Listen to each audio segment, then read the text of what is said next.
floor.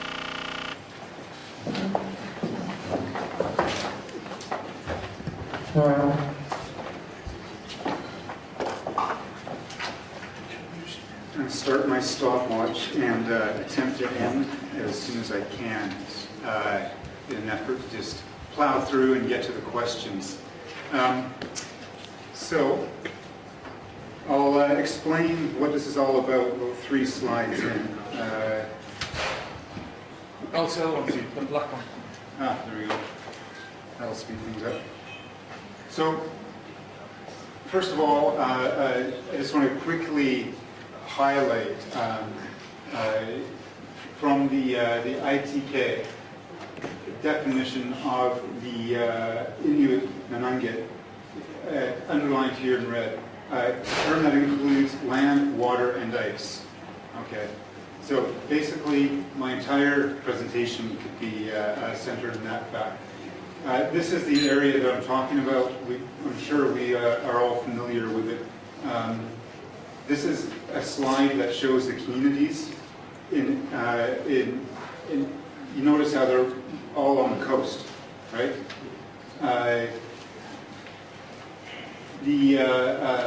This slide shows, again, the importance of the sea ice to the territory up there. And I think I'm skipping through this quickly because we've all heard Mayor Edward Ita's remarkable talk yesterday about the importance of sea ice to the Inuit and Aboriginal peoples in the north, to the cultural integrity.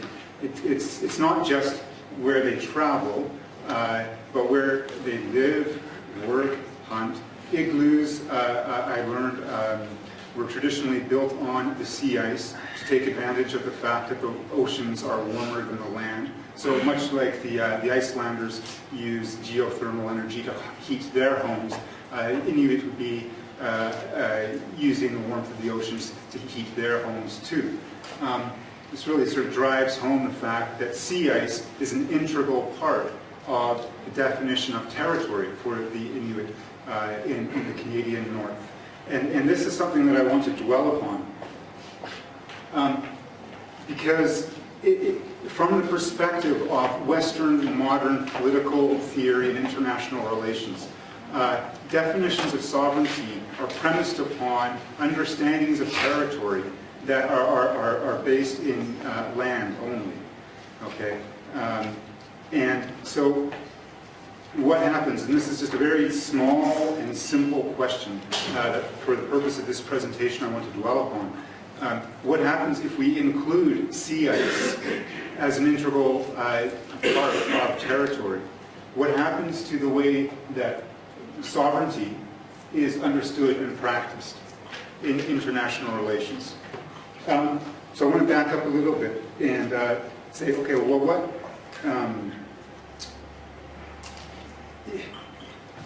From Thomas Hobbes all the way down, all the way through the legacy of international relations and political theory, it's being assumed as self-evident that territory is the precondition for sovereignty.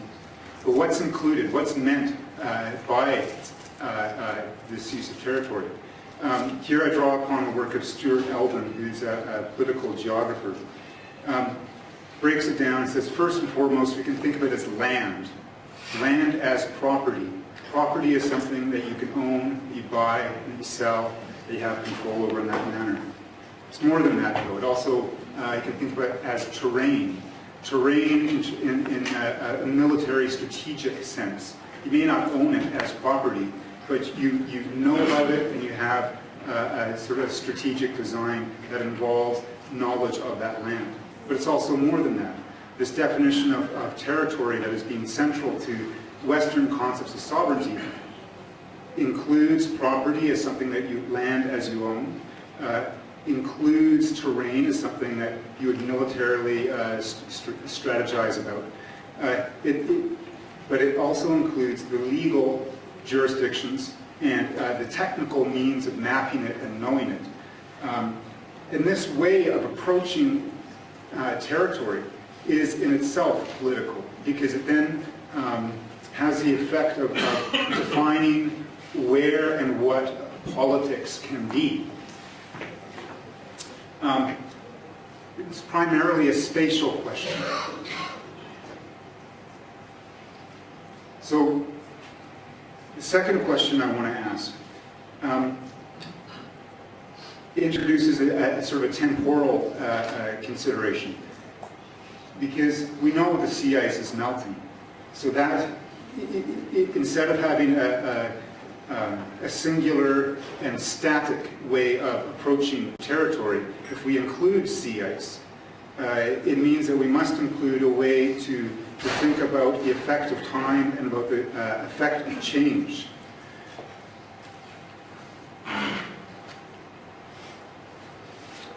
So in my mind, this kind of introduces a kind of radical destabilization to include sea ice as territory in our Western modern political definitions of sovereignty, because it destabilizes the historical categories through which we come to talk about international politics. Okay, so that's my little philosophical piece. I'm going to step back from that a little bit and just highlight in the remaining minutes some of the complexities. As you will know from reading the publication that was given to us at last night's dinner, part of Canada's Arctic Northern Strategy, draws on the presence of the Inuit in the north. As you can see here, this is kind of paradoxical. Without going into too much, I can't really dwell upon this.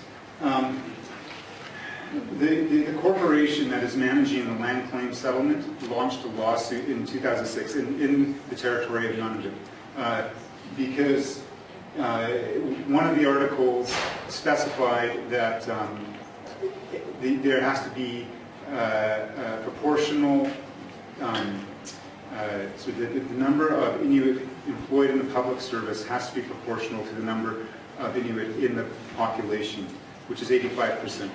The implication of this is that if sovereignty was freely ceded to Canada, and Canada is not fulfilling its obligations, then it weakens its claims in an international arena for saying that it is effectively using and occupying these territories, which is part of its claim. And this, of course, goes back to the issue of whether the Northwest Passage is international or domestic waters. Okay, that's too much to eat. Okay, so another aspect that sort of complicates this question is the Circumpolar Inuit Declaration and Sovereignty in the Arctic.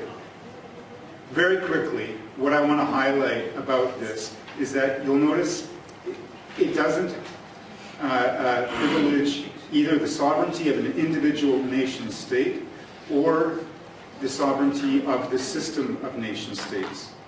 Okay, so an example of what I mean there, the 2008 Inuit Declaration of the Arctic Five coming together to say they're going to, approach the issue of seabed, the extension of the economic zone through UNCLOS Article 76.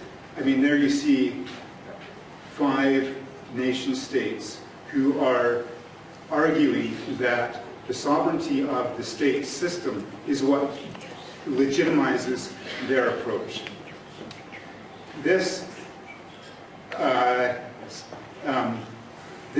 privileges something else, not the individual nation state, not the system of nation states, but peaceful resolution of conflicts, environmental security. That's important. Okay, so it's this point 3 that I really want to get to. When we talk about imagining the future without ice, we have to understand, in my mind, that the system of international relations that we have is a historical product it emerged at a certain time, at a certain place, to deal with certain sets of conditions. We now know that the conditions are changing. So the question is what are the implications of responding to those changing conditions through this system? And in particular, I mean, this kind of picks up on some of the discussion that was addressed in the first panel. But point 3 really gets to how we individually conceptualize these issues, and I'm just out of time. So the role of science, again, it raises questions of the future.